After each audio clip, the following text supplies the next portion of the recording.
My name is Alexandra Kilgore, and I go by Allie or Allie Jane. I'm from Kent Island, Maryland. I'm a politics, philosophy, pre-law double major, and this is my first year at Catholic. I'm a freshman. In my free time, I like to read. I'm very interested in politics, so I follow the news and stuff like that. I serve on the student government here at Catholic University, so I represent the class of 2021. And at home I have a cat that I'm very fond of, so when I'm home I spend a lot of time with her.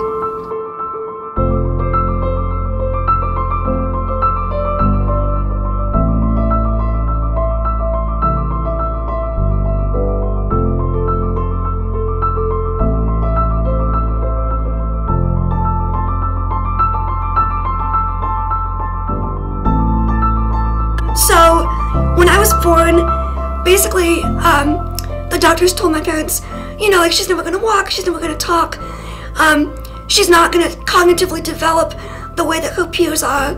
You know, like, you'll be lucky if she can tie her shoes. She's gonna be dependent on you for the rest of her life. And that's just certainly not the case.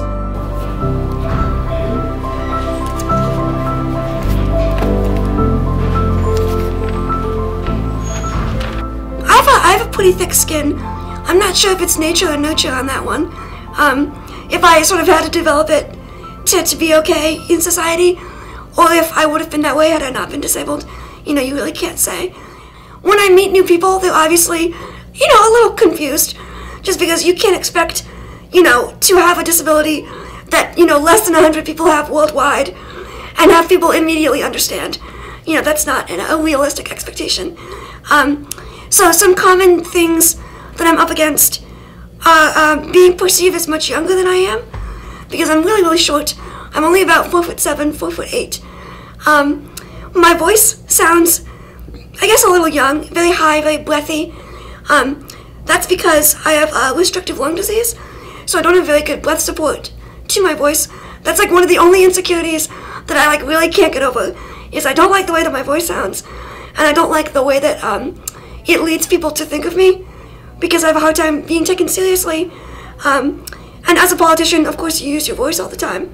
Just as a person, you use your voice all the time. But it's just, I guess the only real things that I'm up against on like a daily basis is, you know, conveying to people that you can treat me, you can treat anyone with a disability as you would anyone else. You know, I've never asked for special circumstances. You know, I don't want you to feel bad for me. I like all the things that people my age like too. You know, I have like Instagram and Snapchat. So it's not as though people with disabilities are like a different breed. Like, we really are just teenagers, adults, kids. We do all the same things you do. We just might do them a little bit differently. Yeah, my elbows don't go back very far. So I usually like use flat surfaces to push them, because they can go farther. Like the joints, like it doesn't hurt them or anything. I just can't get them to do it myself. So I'll like lean on a table to be able to reach. She's always been a very driven person, even from birth. You know, she grows muscle at such a reduced rate that it's not, of course, it's not impossible to walk, but it is not easy to walk either. And so she has to choose to expend the energy and whether it's worthwhile. Oh, a little bit wait, who you're shuffling or like? It works! Woo! That's the thing about it. Always trying to That was good. What I realized very early on was that if I wasn't like a good advocate, like no one would be. Multiple twitching syndrome is very, very rare. And so my mentality is always, you know, if I don't talk to people about it, there really isn't anybody else to do it. When you think about how many people have multiple twitching syndrome as compared to how many people there are in the world. And it's not really fair to expect someone to be a spokesperson for disability just because they have a disability. It's been really rewarding to do what I love, which is like, you know, like advocacy, law, politics, and through that be able to like combat the stereotypes about people with disabilities that exist. So I was lucky enough to be elected. I was fortunate enough to represent the freshman class. And so since then I've worked on a bunch of things. I would love to be able to give Catholic University all my money. I'm so grateful for everything that this university gives me and will continue to give me.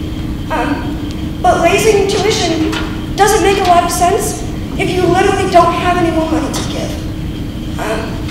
On like a more personal note, my family and I have both made significant financial sacrifices for my sister and I to be able to afford the quality education that we have. And there are families less fortunate than mine that might not be able to continue to make those sacrifices should tuition increase at the seemingly exponential rate that it is currently. I worked on a crosswalk resolution. It feels good. I mean, a lot of what SGA does is like not things that you can necessarily like see. We do a lot of like academic reform, you know, or like initiatives or programs, and like you can't always like physically touch them. So it's like really satisfying to see something that SGA worked on really hard and like actually see it with your eyes. We think of the civil rights era as closed in many ways, and that's just not the case. You know, not really for any minority. Like we're always striving for progress. So even though the Americans with Disabilities Act is great, it's certainly not the end. It was only just passed very close to my lifetime. I think it's 28 or 29 years old. So we have a lot of work to do. To think that like adults with disabilities grew up in a world where like their rights weren't protected, and that wasn't even really very long ago, like that was the 1980s, the 1990s, is ridiculous. And it's really inexcusable. One thing that sort of has to change, and it's more sort of a cultural thing, is people with disabilities are sort of invisible, and you don't really notice until you have a person with disabilities in your life. You don't really notice exactly how many people there are in your community or that you know who have some sort of issue or disability going on, whether it be cognitive or physical or you know, mental or anything like that. But there are more people with disabilities out there than most people realize. We as a society need to be more aware of these people and support things like ADA and shift the cultural mentality. And like it's frustrating that like it takes somebody who's like normally able-bodied to get hurt for like anyone to care.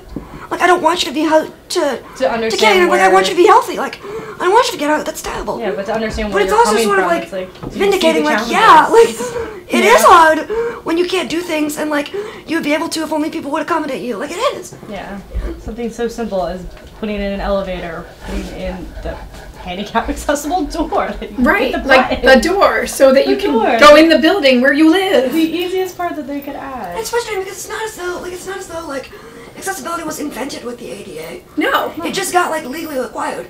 So like all inaccessible buildings pre-ADA tell me is that no one cared then, and they still don't care now. Yeah. Like that's all that means to me. Like some people would say it's an odd thing for me to say, but I think that I'm very, very, very fortunate. Like I won the birth lottery in many respects. To be born in the United States, to be born to a family, that can afford for the most part all of my medical treatment and is willing to always like push me to be my best. Just to live in a country that protects my rights. But not everybody like is that way. Not everyone is born into those circumstances. And like, through no fault of their own, they're at, in some ways, a disadvantage. So I think service for me is again kind of like leveling the playing field. Like you're given gifts and talents, and other people are given gifts and talents too. And everyone that you've ever met, myself included, is the recipient of someone else's gifts and talents. Like the beneficiary of what they can do for you. So like if you can, in turn share your gifts and talents with someone else, it's really almost the least that you can do.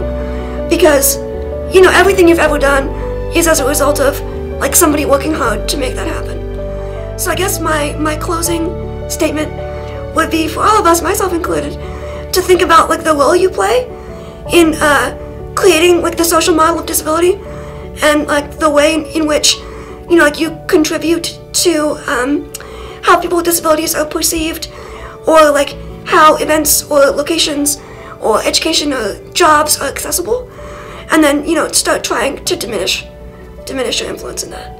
And that's something I think about too, because I don't have any kind of intellectual disability, so I always try to work at least to make sure that when I'm advocating for people with disabilities, it's inclusive of every kind of disability, even kinds that I don't have personal experience with.